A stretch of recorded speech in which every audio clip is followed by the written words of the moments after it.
tapi saya skip ya. Jangan nanya tentang Mama Gufron, ya, tentang bahasa Suryani. Bahasa Suryani itu bahasa Nabi Adam. Bahasa siapa? Dan semua para nabi ngerti bahasa Suryani. Cuman Nabi kalau berkalam hari-hari, Nabi Muhammad SAW bisa berbicara dengan semua bahasa, tapi hari-hari bahasa Arab. Semua nabi mampu berbicara semua bahasa. Nabi Isa dengan bahasa Ibrania dan juga Suryania. Ya, bahkan ada yang mengatakan Aramaik. Jadi itu di atas Suryani itu disebut, kemudian turun ke Nabi Adam, Nabi Nuh, dari Nabi Nuh pecah nanti itu ya.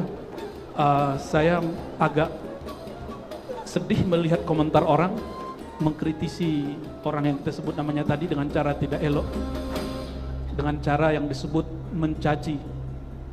Dia masih muslim nggak orang itu? Masih muslim nggak? Perhatikan, sibabul muslim fusuq. Ini hadis, coba dihafalin. Sibabul muslim fusuq. Hadis Bukhari dan Muslim. Sibabul muslim, mencaci menghina sesama muslim. Fusuq, tanda kefasikan, tanda kemunafikan. Saya khawatir orang yang suka komen itu ada kegelapan di hatinya. Nah, ini yang mesti kita hati-hati. Itu ujian, Pak. Jadi apapun yang kita lihat di sosial media itu ujian, ngetes hatimu sekotor apa atau sebening apa. Melihat dulu ada Habib Ja'far Al-Kaf, sampai sekarang masih hidup, wali majdzub yang dituduh orang gila, Habib Saikhon ya. Sekarang konflik antara zuriat Wali Songo misalnya dan sebagian zuriat, itu ujian buat kita. Kita ini terjebakkah dengan emosi itu? Berarti di sini emang ada noda hitam sehingga gampang dipancing, mudah untuk disulut. Jangan-jangan kita bagian dari itu. Nauzubillah min dzalik. Maka teman-teman kami kalau diribat, saya kasih tahu, tolong jangan komentari tentang Habib Majdzub, termasuk kiai-kiai yang unik, dan nama pesantrennya memang pesantren unik. Nggak usah dikomentari, cukuplah mereka melihat hasil perbuatannya. Karena murid-muridnya suka menghujat Habib Lutfi, ya kan? Ya udah, lihat aja cara kerja Allah. Kita nggak mau mengingkari pengalaman batin seseorang. Ya, mengaku misalnya bisa menulis buku 500 dalam sehari semalam, urusan dia. Siapa tahu benar? Siapa tahu benar? Kan ada orang bilang satu helai itu satu kitab. Mungkin dia 500 paragraf kali, siapa tahu. Wallahu alam. Jadi ini kaidah yang sering kami ulangi, Bapak Ibu saudara-saudariku.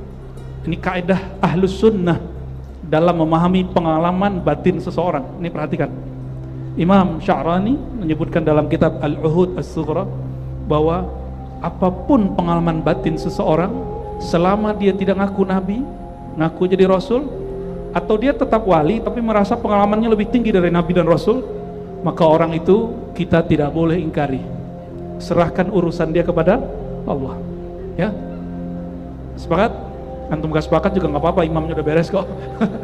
Ini imam sudah matang, Imam Sya'rani, Abdul Wahab Sya'rani.